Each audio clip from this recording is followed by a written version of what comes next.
কোনো ব্যক্তি যদি পবিত্র মাহে রমাদান মাসে এই বাকি সময়গুলিতে 5 ওয়াক্ত নামাজের পরে একবার করে এই তাসবিহটি পাঠ করতে পারে, একবার করে যদি এই ওজিফাটি সে তেলাওয়াত করতে পারে, আল্লাহ রাব্বুল আলামিন তাআলা এই একটি ছোট্ট একটি দোয়ার কারণে তার আমুলনামায় আল্লাহ সুবহানাহু ওয়া তাআলা 8 খতম কোরআন তেলাওয়াতের সওয়াব তার আমুলনামায় দান করবেন। আল্লাহু আকবার। প্রিয় দিনদার ভাই ও বোনেরা, তো এই আমলটি কি, এই আমলটি সম্পর্কে আমি আপনাদেরকে আজকে জানাবো। অবশ্যই মনোযোগ সহকারে ভিডিওটি দেখুন। দূরের এবং কাছের যে যেখান থেকে আমাদের এই ভিডিওটি দেখছেন সকলকে জানাই যে এস মুরসালিন টিভির পক্ষ থেকে আন্তরিক সালাম। আসসালামু আলাইকুম ওয়া রাহমাতুল্লাহি ওয়া বারাকাতুহু। সুপ্রিয় দিনদার ভাই ও বোনেরা, আল্লাহ সুবহানাহু ওয়া তাআলা দান করেছেন পবিত্র মাহে রমাদান মাস উম্মতের গুনাহ মাফের জন্য, মুক্তির জন্য, নাজাতের জন্য। আল্লাহ সুবহানাহু ওয়া তাআলা এই পবিত্র মাহে রমাদান আমাদেরকে দান করেছেন। প্রায় আমরা এই মাহে রমাদানের শেষ প্রান্তে এসে দাঁড়িয়েছি। প্রিয় দিনী ভাই ও বোনেরা, কবি জানি আমাদের ভিতর থেকে এই মাহে রমাদান বিদায় হয়ে যায়। তো এই মাহে রমাদান বিদায় হওয়ার এক মুহূর্তেই আল্লাহ সুবহানাহু ওয়া তাআলার কাছ হইতে, আল্লাহ সুবহানাহু ওয়া তাআলার নিকট থেকে আপনাকে আমাকে গুনাহ মাফ এবং আমাদের জীবনের সকল ভুল ত্রুটিগুলো সংশোধন করে একজন মাসুম বান্দা হিসাবে ক্ষমা পাওয়ার যোগ্য হতে হবে। তো এই যোগ্যতা অর্জন করতে হলে আল্লাহ রাব্বুল আলামিন তাআলাকে বিভিন্নভাবে দোয়া তাসবিহ তাহলিলের মাধ্যম দিয়ে তার কাছে চাইতে হবে, দোয়া করতে হবে। তো আজকে তেমনই একটি বিশেষ গুরুত্বপূর্ণ দোয়া, যে দোয়াটি আমি আপনাদেরকে জানাবো। এই দোয়াটি যদি কোনো বান্দা সে ফজরের নামাজের পরে একবার তেলাওয়াত করে, জহরের নামাজের পরে একবার তেলাওয়াত করে, আসরের নামাজের পরে একবার তেলাওয়াত করে, মাগরিবের নামাজের পরে একবার তেলাওয়াত করে এবং এশারের নামাজের পরে যদি এই তাসবিহটি সে একবার পাঠ করে, আল্লাহ সুবহানাহু ওয়া তাআলা তাকে কি করবেন?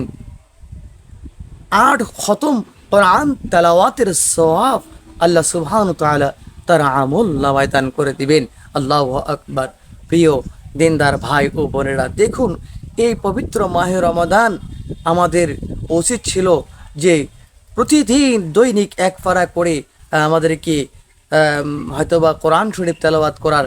আমাদের তো উচিত ছিল যে কি প্রতিদিন আমরা এক খতম করে আমরা কোরআন তেলাওয়াত করব, কিন্তু আমরা তো হাফেজে কোরআন নই, বা হয়তোবা আমরা হাফেজে কোরআন হলেও হয়তোবা আমরা আমলে আসতে পারি নাই, আমল করতে পারি না, হয়তোবা একবারও আমরা পড়তে পারি না। এমনও মানুষ আমরা আছি এই পবিত্র মাহে রমাদানে, যে কি আসলে আল্লাহ সুবহানাহু ওয়া তাআলা দেখুন এই পবিত্র মাসে কোরআন নাজিল করেছেন। আল্লাহ সুবহানাহু ওয়া তাআলা এই বরকতপূর্ণ এই মহাগ্রন্থ কোরআন আল্লাহ সুবহানাহু ওয়া তাআলা আপনাকে আমাকে দান করেছেন। তো এই পবিত্র মাহে রমাদান মাসে আমরা যারা হয়তোবা মাসে প্রতিদিনে এক খতম না পড়তে পারি, প্রতিদিনে 10 পারা না পড়তে পারি, প্রতিদিনে 5 পারা না পড়তে পারি, প্রতিদিনে এমনও বান্দা আছি এক পারাও পড়তে পারি নাই। আসলে এই যে আল্লাহ সুবহানাহু ওয়া তাআলা আপনাকে আমাকে কিছু গুরুত্বপূর্ণ ওজিফা, কিছু গুরুত্বপূর্ণ দোয়া আল্লাহ রাব্বুল আলামিন তাআলা দান করেছেন, যে দোয়াগুলি বান্দা যদি করে, যে দোয়াগুলি বান্দা যদি ওই দোয়াটির প্রতি আমল করে, আল্লাহ রাব্বুল আলামিন তাআলা সেই হাজতগুলি, সেই বিষয়গুলি অর্থাৎ কোরআন খতমের সওয়াব বা নফল নামাজের সওয়াব বা আপনার রোজার সওয়াব বা হজের সওয়াব বা জাকাতের সওয়াব, এই বিশেষ বিশেষ কিছু দোয়া ওজিফা রয়েছে, যে দোয়া ওজিফাগুলোর কারণে আল্লাহ রাব্বুল আলামিন তাআলা কি করবেন? আমাদেরকে দান করবেন। প্রিয় দিনী ভাই ও বোনেরা, তো এই দোয়াটি আমি যদি পড়ি, তাহলে চিন্তা করে দেখুন, আপনাকে আমাকে যে আল্লাহ সুবহানাহু ওয়া তাআলা এই 8 খতম কোরআন তেলাওয়াত করার সওয়াব দান করবেন, তাহলে কত বড় গুরুত্বপূর্ণ একটি আমল এই ছোট্ট একটি দোয়া। প্রিয় দিনী ভাই ও বোনেরা, এই 8 খতম কোরআন তেলাওয়াতের সব আল্লাহ সুবহানাহু ওয়া তাআলা আপনার আমার আমল নামায় দিবেন। একবার চিন্তা করে দেখুন, আমরা যদি দৈনন্দিন জীবনে 1 খতম কোরআন তেলাওয়াত না করতে পারি, আমরা যদি 1 পারা করে পড়ি, 1 পারা করে পড়তে পড়তে আমরা যদি 30 দিন লাগে আমাদের 1 খতম করতে, তাহলে আমরা এই 1 খতম কোরআন তেলাওয়াত করতে যদি 1 মাস সময় লাগে, তাহলে এইভাবে আমাকে আপনাকে এই ছোট্ট দোয়াটির কারণে আল্লাহ সুবহানাহু ওয়া তাআলা কি করবেন, 8 খতম কোরআন তেলাওয়াতের সওয়াব আপনার আমার আমল নামায় দান করবেন। তাহলে 8 মাসের সওয়াব আল্লাহ সুবহানাহু ওয়া তাআলা আপনাকে একটি সংক্ষিপ্ত দোয়ার কারণে আপনার আমার আমল নামায় দান করবেন। আল্লাহু আকবার। তো প্রিয় দিনদার ভাই ও বোনেরা, আমরা আসুন এবার জেনে নিব যে এই দোয়াটি আমরা কিভাবে পড়ব, বা এটা আপনাকে আমাকে কিভাবে এই আমলটি করতে হবে। তো এই আমলটি আমরা যে কোনো নামাজের, অর্থাৎ ফরজ নামাজের পরে, আমরা আসরের হোক, জহরের হোক, মাগরিবের হোক, এশার হোক বা ফজরের হোক, এই যে কোনো নামাজের পরে আমরা এই তাসবিহটি একবার পাঠ করব। একবার এই তাসবিহটি পাঠ করব, এবং যে এই তাসবিহটি পাঠ করলেই হবে না, এই তাসবিহটি পাঠ করার পরে অবশ্যই অবশ্যই আপনাকে আমাকে কি করতে হবে, আল্লাহ রাব্বুল আলামিনের কাছে ক্ষমা প্রার্থনা চাইতে, প্রার্থনার মাধ্যম দিয়া ক্ষমা চাইতে হবে।